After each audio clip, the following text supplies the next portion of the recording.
Hello friends, आप सबके लिए गुड न्यूज है। गुड न्यूज यह है कि भारतीय डाक विभाग ने समझिए कि बहाली का वैकेंसी का पिटारा खोल दिया है।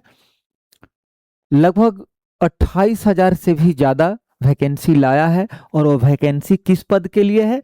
वो वैकेंसी है ग्रामीण डाक सेवक अर्थात जीडीएस के लिए। जीडीएस यानी ग्रामीण डाक सेवक के लिए 28,000 से भी ज़्यादा वैकेंसी है। आइए देखते हैं कि कब से कब इसका फॉर्म भरा सकता है। तो फॉर्म भरने का जो टाइम है, ऑनलाइन रजिस्ट्रेशन करने का जो टाइम है, वो 31 जनवरी 2026 से 14 फरवरी 2026 शाम 5 बजे तक। आप देख सकते हैं यहाँ 17 आवर लिखा है, यानी शाम 5 बजे तक फॉर्म भरा जा सकता है। इसके बाद फॉर्म भरा गया तो फी पेमेंट के लिए जो टाइम है 16 फरवरी तक शाम 5 बजे आप फी पे कर सकते हैं। फॉर्म भरने में कभी कभी क्या होता है कि चूक हो जाती है, कुछ एरर हो जाता है, कुछ इंफॉर्मेशन गलत डला जाता है, तो उसके लिए भी यहाँ व्यवस्था दिया है। करेक्शन के लिए जो विंडो है वो खुलेगा 18 फरवरी और 19 फरवरी को। 2 दिन आपको मौका दिया जाएगा कि अगर फॉर्म भरने में कोई चूक हो गई है, कोई आपको करेक्शन करना है, तो 18 फरवरी और 19 फरवरी को आप कर सकते हैं। 19 फरवरी को शाम 5 बजे तक ही कर सकते हैं। अब प्रश्न उठता है, कभी कभी हम देखते हैं कि बहुत सारे स्टूडेंट्स, बहुत सारे कैंडिडेट्स जो हैं फॉर्म भरते हैं, गलती हो जाता है तो दूसरा फॉर्म भर देते हैं। मैं इसका विज्ञापन बढ़िया से पढ़ा हूँ, इसमें दिया है कि आपको दूसरा फॉर्म भरने की आवश्यकता नहीं है। आप ये जो डेट है इसका वेट कीजिएगा, 18 फरवरी और 19 फरवरी को आप उसको करेक्ट कर दीजिएगा। किसी भी तरह का प्रॉब्लम हुआ हो, किसी भी तरह का चूक हुआ हो भरने में, उसको करेक्शन कर दीजिएगा, ठीक हो जाएगा। दूसरा चीज है कि आपको कोई डॉक्यूमेंट नहीं इसमें अटैच करना है, अपलोड करना है। वही जो सिंपली जो फोटो देना होगा, जो सिग्नेचर अपलोड करना होगा, यही सब। बाकी कोई एक्स्ट्रा डॉक्यूमेंट नहीं। डॉक्यूमेंट का वो टाइम बाद में आता है। चलिए ठीक है। अब प्रश्न उठता है कि इस फॉर्म को भरने में पैसा कितना लगेगा, शुल्क कितना लगेगा। तो आप अगर जनरल और ओबीसी बैकग्राउंड से आते हैं तो 100 रुपया देना होगा, और बाकी सबके लिए बिल्कुल यह फ्री है। ठीक है। फी पेमेंट कैसे होगा? तो आप ऑनलाइन मोड में कर सकते हैं, डेबिट कार्ड हो, क्रेडिट कार्ड हो, आप उसके द्वारा फी पे कर सकते हैं। दूसरा चीज है कि एज कितना है?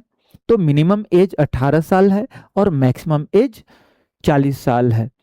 योग्यता क्या है? तो योग्यता इसके लिए मैट्रिक पास है, लेकिन उसमें मैथ और इंग्लिश आपका होना चाहिए। ठीक है।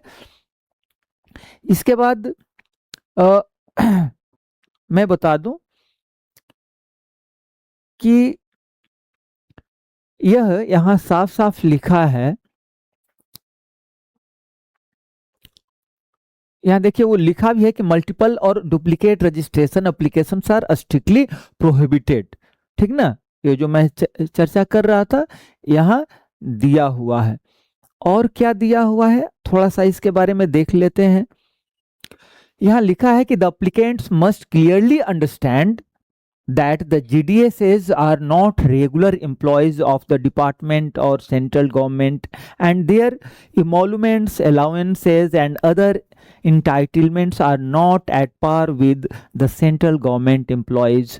मतलब यह जो वैकेंसी है वैसा नहीं है कि आप डाक विभाग का परमानेंट एम्प्लॉय हो जाएंगे, और डाक विभाग का जो परमानेंट एम्प्लॉयज हैं उनके बराबर आपका वेतन वगैरह भी नहीं होगा। तो यह बात आपको पहले ही दिमाग में रख करके चलना होगा। यहाँ बहुत सारा सर्विस कंडीशन भी दिया हुआ है, यहाँ तक कि आपका वेतन वगैरह भी दिया है। अगर आप बीपीएम हैं तो आपका जो है 12,000 से लेके 29,380 रुपया रहेगा। अगर आप एबीपीएम या डाक सेवक हैं तो 10,000 रुपया से लेके 24,470 रुपया तक रहेगा। ठीक है। ये सब तो मैं बता दिया हूँ कि मिनिमम एज 18 साल, मैक्सिमम एज 40 साल। बात आ गई समझ में। एज में रिलैक्सेशन भी है। अगर आप SC ST से बिलोंग करते हैं तो 5 साल का रिलैक्सेशन है, ओबीसी से बिलोंग करते हैं तो 3 साल का एज रिलैक्सेशन है। EWS को कोई एज रिलैक्सेशन नहीं है। हाँ, अगर पर्सन विद बेंचमार्क डिसेबिलिटीज हैं तो 10 ईयर का रिलैक्सेशन है। अगर आप ओबीसी या प्लस ये पर्सन विद बेंचमार्क डिसेबिलिटीज हैं तो 13 ईयर का एज रिलैक्सेशन है। और अगर आप SC ST कैटेगरी से बिलोंग करते हैं और वो पर्सन विद बेंचमार्क डिसेबिलिटीज हैं तो आपको एज में 15 ईयर का एज रिलैक्सेशन है। एजुकेशनल क्वालिफिकेशन मैं ऑलरेडी बता चुका हूं, मैट्रिक पास होना चाहिए, लेकिन साथ में आपको मैथ और इंग्लिश भी आपका सब्जेक्ट उसमें होना चाहिए। ठीक है, और बाकी ये स्टेट वाइज सब दिया है कि क्या क्या होना चाहिए। तो उम्मीद है समझ में आ गया होगा। तो आप जितना जल्दी हो सके लास्ट डेट का इंतजार न कीजिए, फॉर्म जल्द भर दीजिए। Thank you.